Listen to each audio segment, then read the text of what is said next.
760 millimeter of mercury at sea level. This is the pressure of atmosphere, and out of which about 21% is oxygen and 78% is nitrogen. It means at this pressure, oxygen goes in the alveoli, and then from the alveoli it goes into the lungs. P capital AO2, that is the alveolar oxygen, and PA arteriolar oxygen. Normally there is some barrier alveoli, and if there is some disease in the lungs, the oxygen will go less to the blood, and from blood then it goes to the tissues, and from tissues carbon dioxide comes. Normally carbon dioxide that goes on to the alveoli without any hindrance, but oxygen changes. Now let us see what happens when we go on the mountains or in the aeroplane. The atmospheric pressure reduces to 500 or 600, like that in the aeroplane also it is 500, 600. So with the result that the oxygen pressure is less. And suppose a patient comes to us that whether he can go to mountains or he can go in the airplane, he wants to go to visit his son or family in USA or Australia, then what we have to do? We have to see the difference between alveolar concentration and arteriolar concentration. Normally it is 5 to 24. Or you see, if age increases, age over 4 plus 4, that is the formula.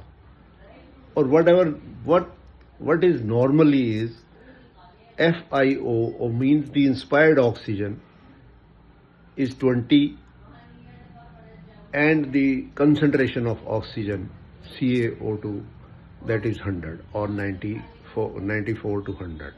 It means the ratio is 1 to 5. If this much ratio is there, patient is all right. But if ratio reduces to 4 or reduces to 3 to 1, so the person is ill or not fit to travel, go to mountains or to aeroplane. That he is moderate, he is mild, moderate or severe incapacitated. And this is how we give oxygen also. Suppose we have to give oxygen to some person, he is very ill. We start on 100% at beep 5 minutes. And then after 5 minutes, one beep comes, the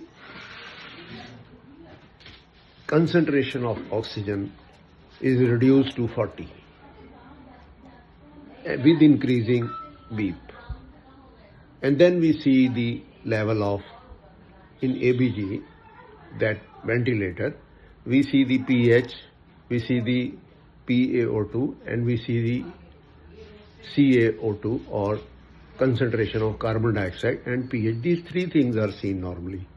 But if we feed the pressure there at that place, then we know the exact carbon dioxide or bicarbonate values also are seen in the ventilator machine. Otherwise, we calculate them. Now, we want to keep oxygen at 40, 50%, or maybe you see by nose we are giving, that is only 10 to 20%, or by mask it is 30% or 40%, and that's all right.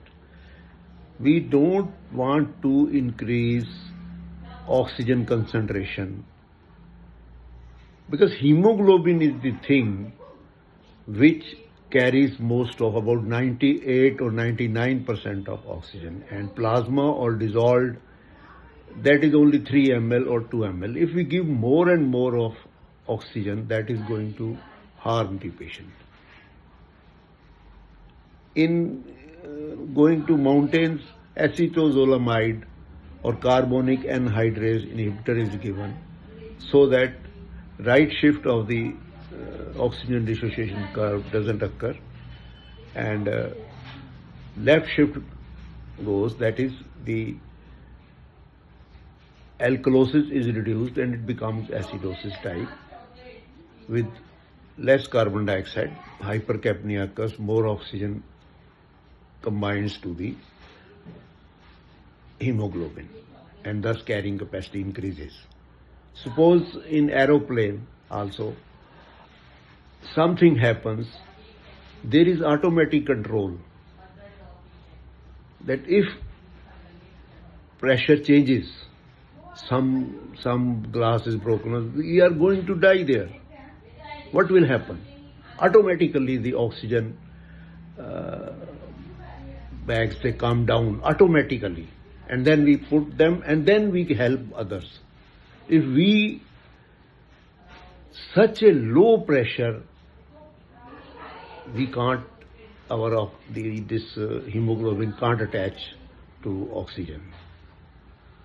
This pressure is so important. Thank you.